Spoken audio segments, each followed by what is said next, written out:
आपने पन्ना धाय माँ का जिक्र सुना था, तो राजसमंद और कुंभलगढ़ तहसील में धाय माँ का किरदार निभाते हुए बनवीर जैसी सरकार के आगे खड़े होकर आदिवासियों की मुश्किलों को हल करते हुए हमारे सामने इन चंद लाइनों के साथ कि अरे कौन कौन है सामने आओ, कौन कौन है सामने आओ, सैलाब जलजला दरिया समंदर पर्वत पहाड़ कौन कौन है।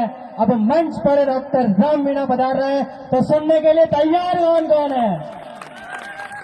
आइए मैं आमंत्रित करता हूं डॉक्टर राम सिंह मीणा।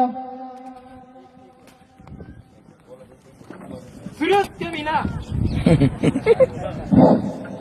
सूरज के बिना सुबह नहीं होती, चांद के बिना रात नहीं होती,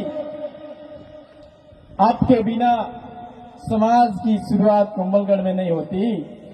जय जोहार।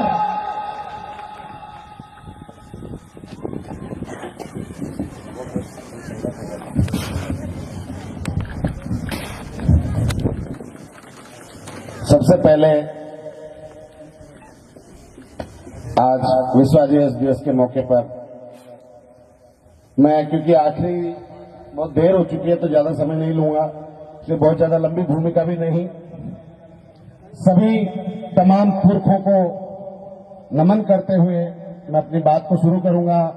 और मैं आभार व्यक्त करता हूं सबसे पहले हमारे बाहर से पधारे हुए सभी अतिथियों का कि आपने हमारे एक छोटे से बुलावे पर आज के दिन अपने अपने क्षेत्र के बड़े बड़े कार्यक्रम छोड़कर हमारे राजसमंद के छोटे से कार्यक्रम के लिए आपने समय दिया।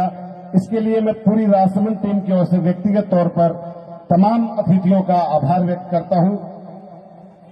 साथियों, आज बहुत सारी कुछ हमारे ये कहें कि खामियां रही,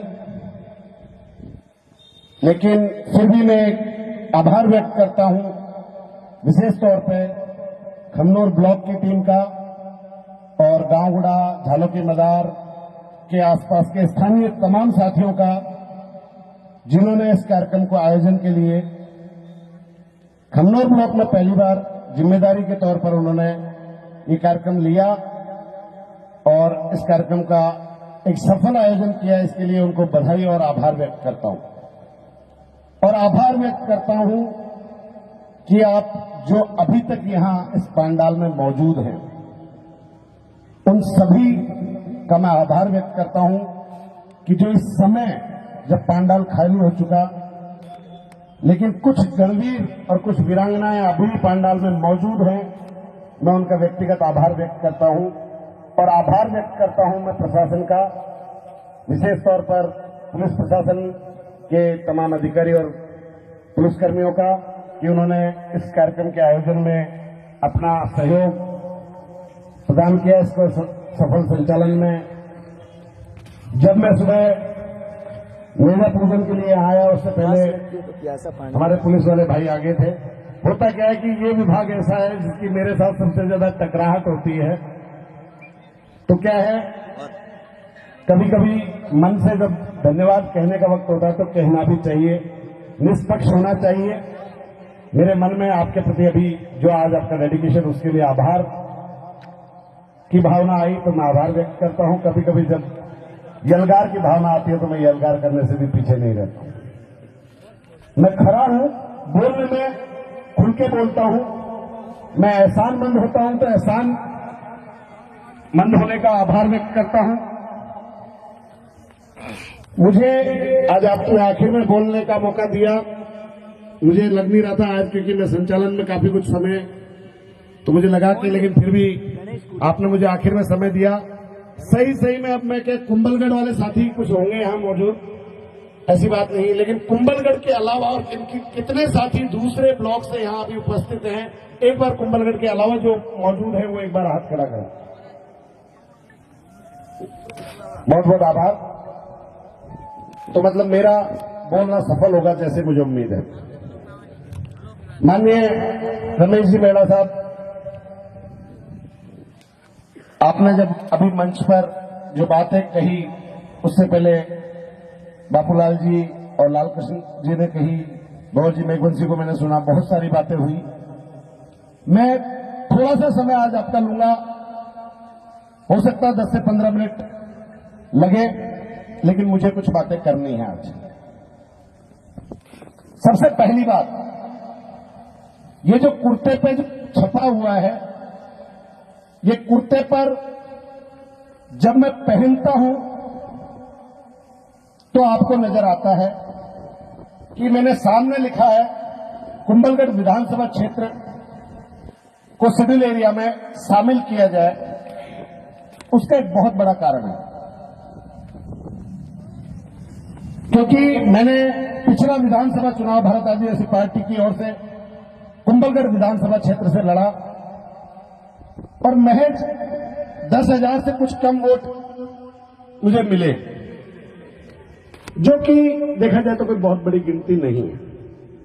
हमारे पार्टी प्रदेश अध्यक्ष बैठे हैं, पिछले चुनाव में मेरे से ज्यादा बहुत सारे ऐसे वोट पाने वाले प्रत्याशी आपकी लिस्ट में होंगे, लेकिन 8,800 वोट मुझे मिले। उस दिन से मैं कुंभलगढ़ विधानसभा के 8,843 जो वोट मुझे मिले उनका कर्जदार हो गया, और वो कर्ज मेरे सीने में है, तो ये सामने छपाया है। जिस दिन, क्योंकि ये मेरे सीने में है कर्ज, तो मैंने ये सामने छपवाया। ये छपवाया जिस दिन आरक्षण मोर्चा, शेड्यूल एरिया आरक्षण मोर्चा की उदयपुर रैली थी, उस दिन तात्कालिक रूप से ये छपा। तो ये जितना छपा हुआ कुर्ते के ऊपर वो तो सबको नजर आता है, लेकिन आज इस मंच से, इस पवित्र भूमि से मैं पूरे मन से बात कहता हूं कि जितना आपको छपा हुआ नजर आता है उससे ज्यादा अंदर मेरे मन के अंदर छपा हुआ है। उसके बाद जब पीठ पे छपवाया,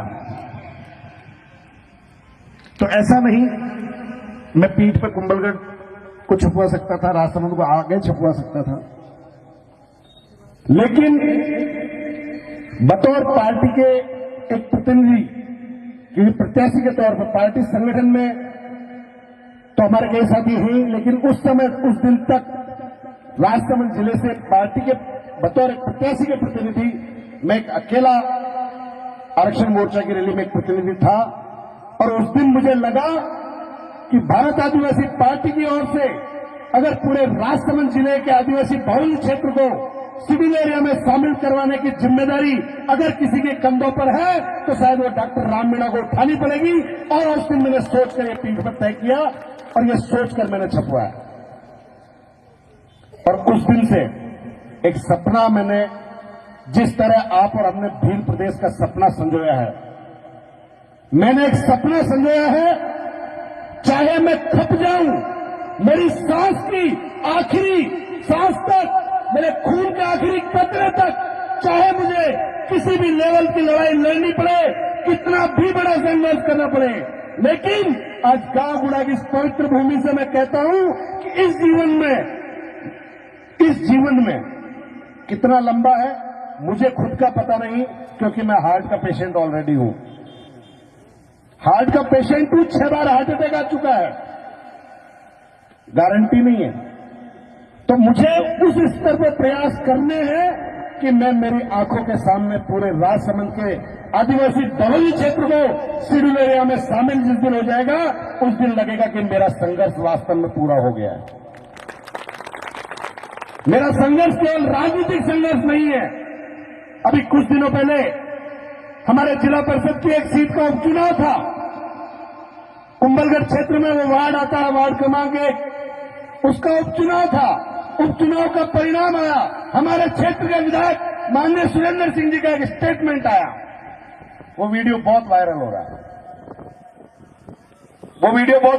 है, जिसमें विधायक साहब कह रहे हैं कि कांग्रेस पार्टी राष्ट्रीय पार्टी, लेकिन कहीं कहीं आती है बाप पार्टी, तो भील समाज ने दिखा दिया आईना कि डॉक्टर राम मीणा जी क्यों समय खराब करते हो।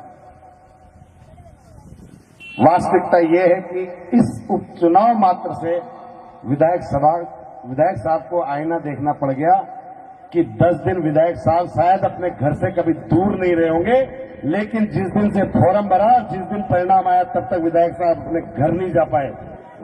और ये हालत थी कि कई गांव में तो 4-4 चक्कर गाड़ी में काटे, उसके बाद 10-20 लोग इकट्ठे किए, नहीं मिले तो नरेगा वाले मजदूरों को सड़क के बगल में काम करते हुए पकड़ के जैसे तैसे प्रचार। सत्ता में बैठे हैं, सरकार में बैठे, संसाधन थे और सत्ता का पूरा प्रयोग करके महज कुछ वोटों से वो जीत गए, अच्छी बात है। लेकिन वास्तविकता ये है कि उस दिन उस वीडियो में विधायक साहब ने जो सेकंड बात कही, उसको मैं विशेष तौर पर, विधायक साहब ने कहा कि मेवाड़ के भीलों का हक दिलाने के लिए और लड़ेंगे। तो विधायक साहब 70 साल से आप मेवाड़ के भीलों का क्या केवल गुरी नमक खा रहे थे, यही वोट खा रहे थे कि अब डॉक्टर राम मीणा के आने के बाद आपको याद आ रहा है कि मेवाड़ के भीलों का हक दिलाने के लिए आप लड़ेंगे। मेवाड़ के भीलों का हक दिलाना था, पूरे मेवाड़ को तो छोड़ दीजिए, मैं तो कह रहा हूं कुंभलगढ़ के भीलों का भी हक दिलाया होता। कुंभलगढ़ में पूरी कुंभलगढ़ विधानसभा की बात करता हूं कि आपको अगर कुंभलगढ़ के भीलों की इतनी फिक्र होती तो 30 साल से अब राजनीति में, जितनी मेरी उम्र है उतने साल की आपकी राजनीति हो गई, आपने विधानसभा में छाती ठोकर, टेबल ठोकर कहा होता कि मेरे कुंभलगढ़ विधानसभा क्षेत्र को शेड्यूल एरिया में शामिल कराओ, तो मैं मानता कि आपको वास्तव में भीलों की फिक्र है। अब जब डॉक्टर राम मीणा ने भीलों के लिए लड़ना शुरू किया, भीलों के लिए जन आंदोलन शुरू किया, तब आपको याद आया कि इनका भी हक था। इतने साल वो हक याद क्यों नहीं आया? अब जब कुर्सी के नीचे से कुर्सी जब खिसकने लगी तो डर पैदा हुआ।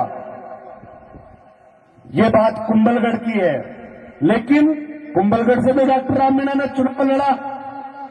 अब आज नाथद्वारा विधानसभा में भी डॉक्टर राम मीणा की एंट्री हो गई है। कोई गारंटी नहीं, नरमता जोगी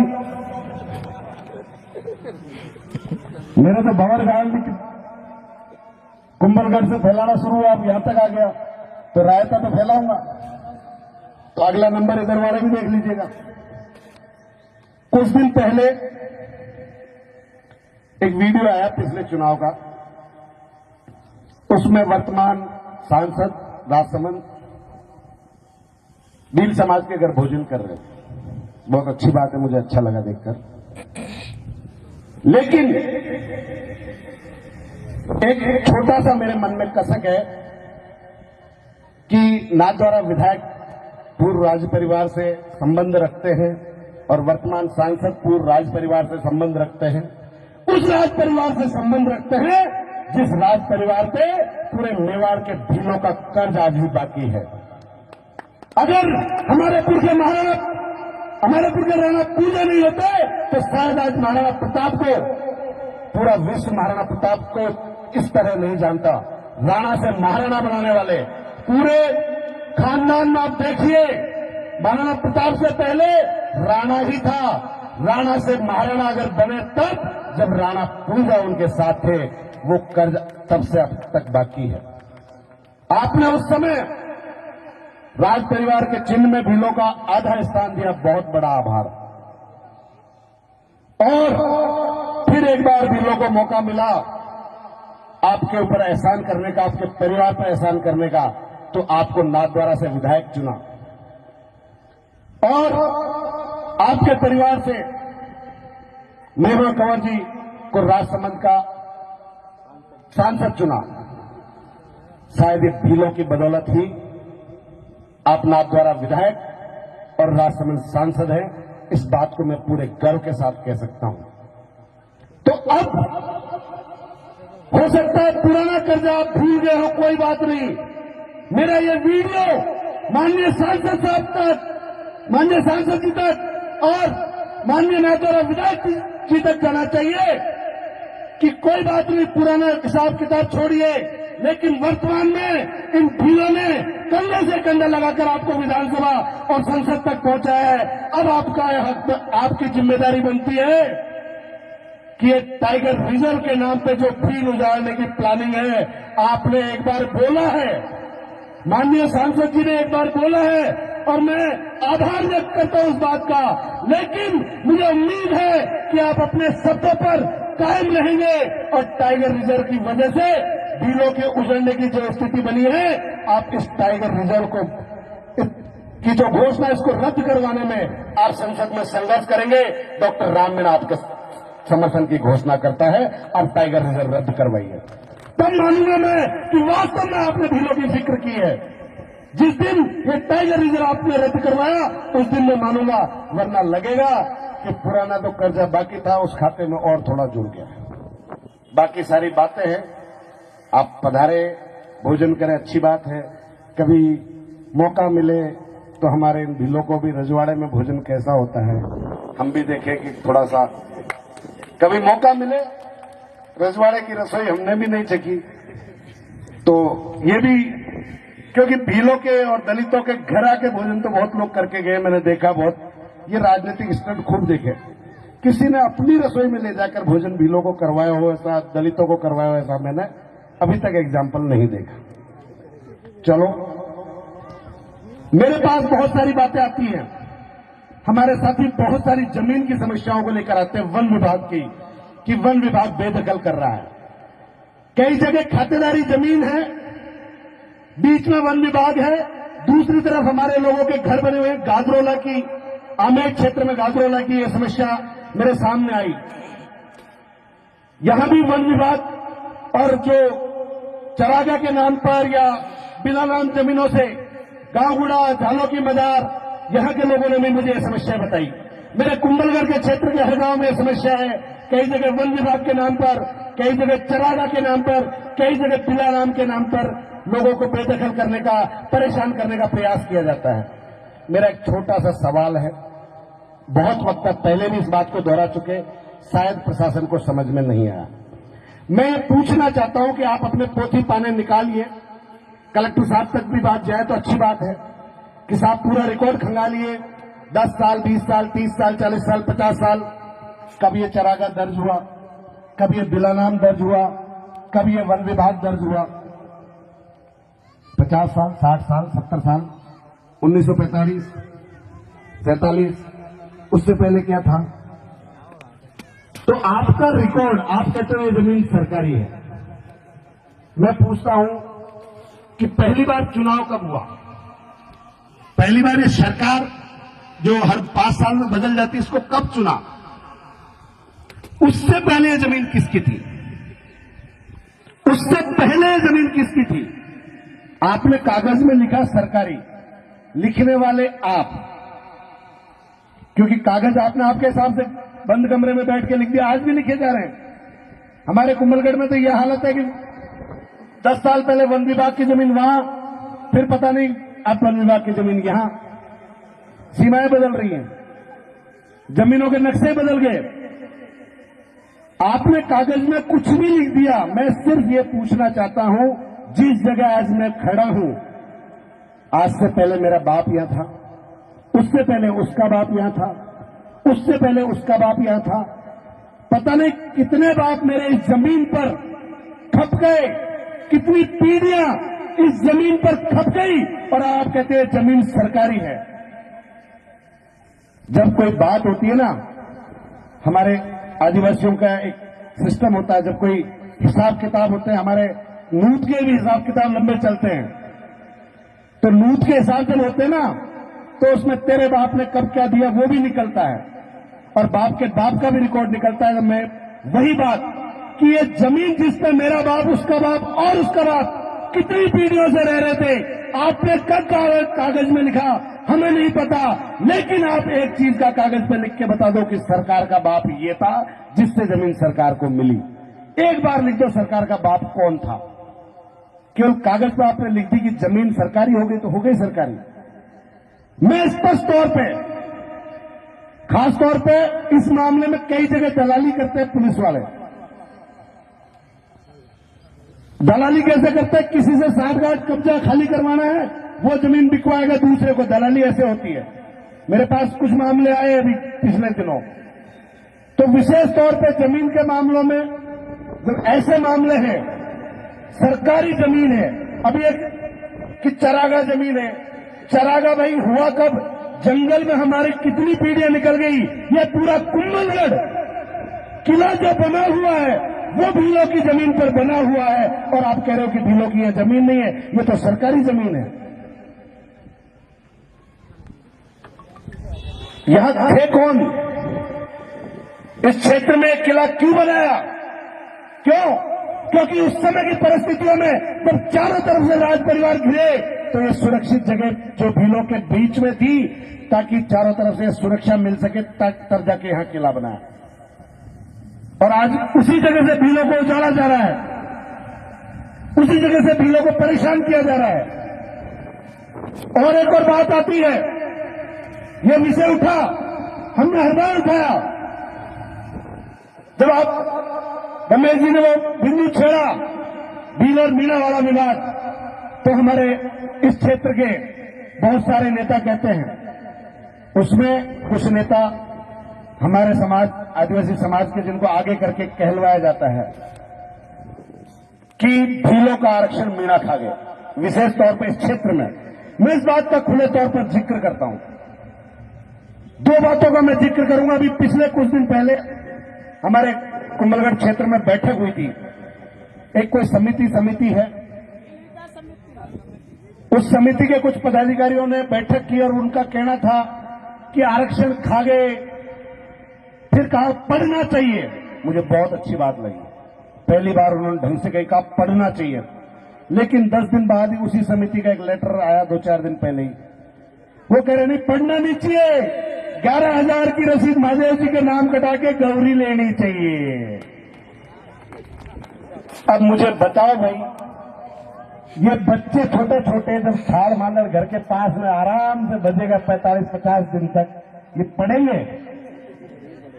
हमारा भील समाज का बच्चा जब गौरी के चक्कर में 45-50 दिन पढ़ाई से दूर हो जाता है, उसका पढ़ने से मन भटक जाता है, और फिर थोड़ा बड़ा होता है, आप उसकी शादी करवा देते हो और उस पर जिम्मेदारी, और नहीं तो या तो किसी चाय की दुकान पे भेज दोगे 150 रुपए के चक्कर में, या फिर उसको बंबई और सूरत भेज दोगे, और जब वो पढ़ेगा नहीं और फिर कहते हो कि उसको आरक्षण मिलना चाहिए। कितने प्रयास किए यहाँ के नेताओं ने 70 साल में। मैं पूछना चाहता हूं कि इस पूरे कुंभलगढ़ और नाथद्वारा में आज से 10 साल 20 साल पहले कितने कॉलेज खुले भाई? कितने आपने पॉलिटेक्निक कॉलेज खोले? आज से 30 साल पहले कितने यहां आपने हॉस्टल्स खुलवाए कि बच्चे पढ़ते? शायद पढ़ते तो बच्चे आरक्षण के लिए लड़ते भी, बच्चे पढ़ते तो आरक्षण के लिए लड़ते भी। और जो बच्चे पढ़े, कई इतिहास में ऐसे भी उदाहरण हैं, कई हमारे लोग जिन्होंने मेहनत करके सरकारी नौकरी भी लगी। चलो मान भी लिया कि ये 70 साल में 50-60 साल पहले मिला आरक्षण भीलों का कुछ मीणा खा गए, कि मीणा पढ़े, उन्होंने आरक्षण लिया, खा गए। मैं मानता हूं, उस बात को भी स्वीकार करता हूं इस मन से।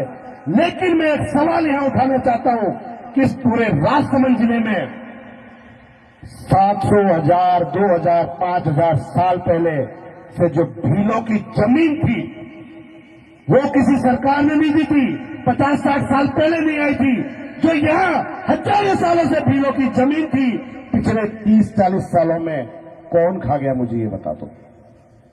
रिकॉर्ड निकलवाइए कि इस पूरे इलाके में आज से 20 साल पहले, 15 साल पहले, 10 साल पहले जो जमीन भील के नाम दर्ज थी, आज उस जमीन पर कौन काबिज है? आज से 30 साल पहले, 20 साल पहले यहाँ की 80% जमीन भीलों के नाम थी, आज महज 20 और 25% जमीन बची है। और वो दिन दूर नहीं है जब रहने के लिए भीलों के बच्चों के पास जमीन नहीं होगी। ये आरक्षण सरकारी नौकरियों का था। सरकारी नौकरियां धीरे धीरे खत्म हो रही है, निजीकरण हो रहा है। निजीकरण के बाद न मीलों को आरक्षण मिलेगा और न भीलों को मिलेगा। वो लड़ाई तो बात की छोड़िए, उसमें उपवर्गीकरण की बात की। हम बात करते हैं उपवर्गीकरण का, समर्थन करते हैं। जब ये एरिया अगर सिविल एरिया में शामिल होगा तो क्या इस एरिया को अलग से आरक्षण नहीं मिलेगा? तो सिविल एरिया में शामिल करने की बात क्यों नहीं करते ये लोग? जब तक ये एरिया सिविल एरिया घोषित नहीं होगा, तब तक राजसमंद के बच्चों को शायद आगे बढ़ने का मौका नहीं मिलेगा। क्योंकि राजसमंद के जो हालात हैं, वो यहाँ की परिस्थितियां हैं। वो बच्चा आज की डेट में उतनी मेहनत नहीं कर सकता। इसलिए इस इलाके को शेड्यूल एरिया में शामिल होना बहुत जरूरी है। और इसीलिए जब माननीय रमेश जी ने कहा कि एक पदयात्रा निकालनी चाहिए, मुझे लगा कि रमेश जी वहां से कोई सेंसर आज सेट करके आए बढ़िया वाला कि मेरे दिमाग में क्या क्या चल रहा है वो पहले ही उन्होंने निकाल लिया। मैं आपको अवगत करा देना चाहता हूं कि पिछले वर्ष 15 सूत्रीय मांगों को लेकर 31 अगस्त को हमने कुंभलगढ़ में एक दिवसीय आंदोलन रखा था और हमने एक चीज तय की थी कि जिस तरह 17 जुलाई हर साल मानगढ़ पर एक सामाजिक कार्यक्रम तय हो गया, उसी तरह क्यों नहीं 31 अगस्त को एक हर साल सामाजिक लड़ाई इस क्षेत्र में एक दिन तय कर देनी चाहिए। कितने साथी सहमत है पिछले साल, क्योंकि 9 अगस्त के बाद फिर 20 दिन बाद ये होता है, फिर 5 अक्टूबर आ जाती है, हर महीने। तो मुझे लगा कई बार ऐसा लगता है कि साथी थक जाते हैं कि यार इतने आंदोलन करेंगे तो कैसे लड़ेंगे। अगर सभी साथी सहमत हो तो 31 अगस्त से पहले 7 दिन की पदयात्रा हमारे पूरे राजसमंद इलाके में हो, ताकि एक जन जागरण हो, जिस विषय को लेकर हर ब्लॉक मुख्यालय पर उस पदयात्रा के थ्रू हर ब्लॉक मुख्यालय पर एक कार्यक्रम हो लगातार 7 दिन, और उसके बाद वो सामूहिक रूप से जिला कलेक्टर पर 8वें दिन शेड्यूल एरिया आरक्षण मोर्चा के तत्वाधान में